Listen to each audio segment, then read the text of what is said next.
They say true power is about being the loudest voice in the room, the one who can shout down any opponent. But what if I told you that real, unshakable power isn't found in anger, but in control? Imagine a world consumed by chaos, a city burning with ambition and betrayal. This was Rome.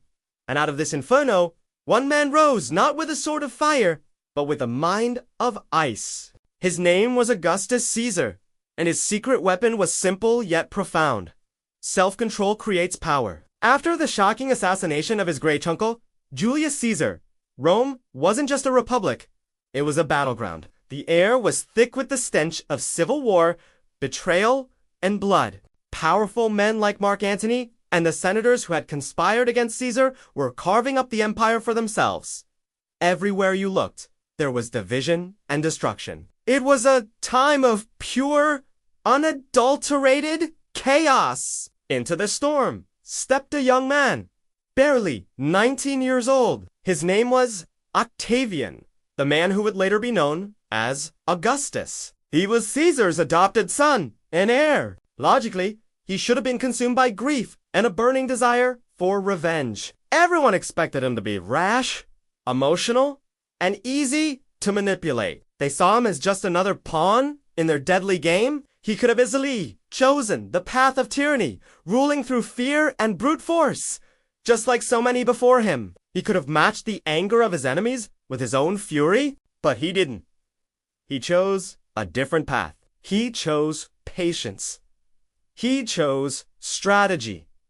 He chose control. This is where the story of Augustus becomes a masterclass in power. While his rivals were making grand, emotional speeches and leading their armies into impulsive battles, Augustus did something remarkable. He watched, he listened, he learned. He didn't react blindly to the hatred and insults thrown his way. Instead, he observed the motivations and weaknesses of his enemies. He understood that reacting emotionally would only make him predictable. By staying calm, he became an enigma, a force that his opponents couldn't understand or anticipate. He didn't feel the need to fight every single battle or respond to every provocation. Many tried to lure him into traps, to make him act out of pride or anger. But Augustus was playing a much longer game. He knew that some enemies would defeat themselves if given enough time. He formed alliances when it was strategic. Even with men he deeply distrusted, like Mark Antony, he broke those alliances when they no longer served his ultimate goal, the restoration of peace and order to Rome. He wasn't driven by ego. He was driven by a vision. While others fought for personal glory, Augustus fought for the future of Rome itself. His planning was meticulous. His patience, legendary. Slowly, painstakingly, piece by piece, he began to unite the fractured Roman world. He didn't do it just through warfare. In fact, his greatest victories were won without a single sword being drawn. He won the hearts and minds of the Roman people. How?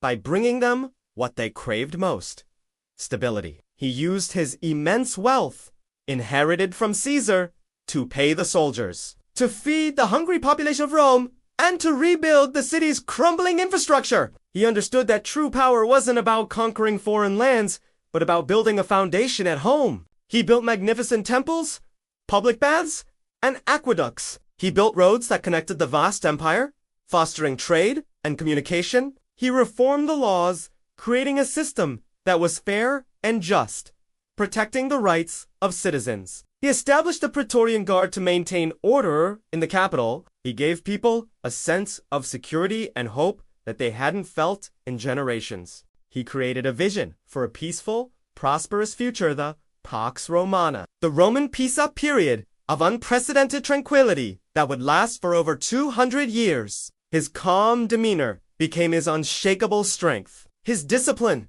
his ability to control his own impulses and emotions, became the very bedrock of his empire. The senators who once dismissed him as a boy now looked to him as a leader. The generals who once challenged him now pledged their loyalty. The people who once lived in fear now hailed him as Augustus, the revered one. He had transformed a republic on the brink of collapse into a glorious empire, not through rage, but through restraint. Think about what this means for us.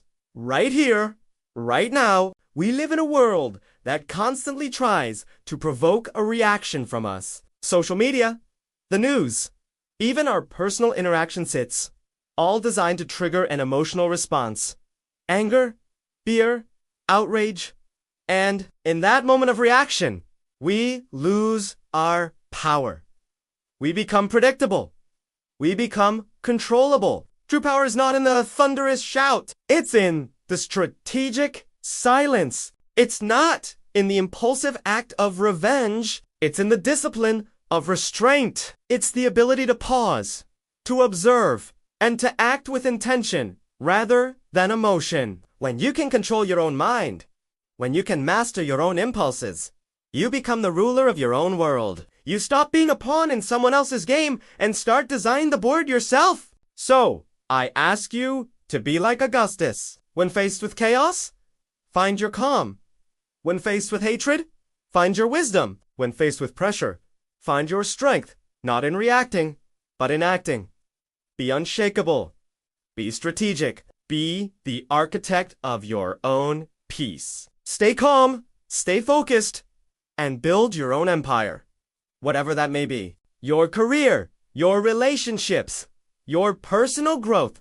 It all starts with the power you hold within yourself. Thank you for joining us on this journey into the past. If you want more legendary stories and wisdom from the greatest figures in history to help you build your own legacy, then make sure to follow Journey to Next Level. Hit that subscribe button and ring the bell, because your journey to the next level begins today.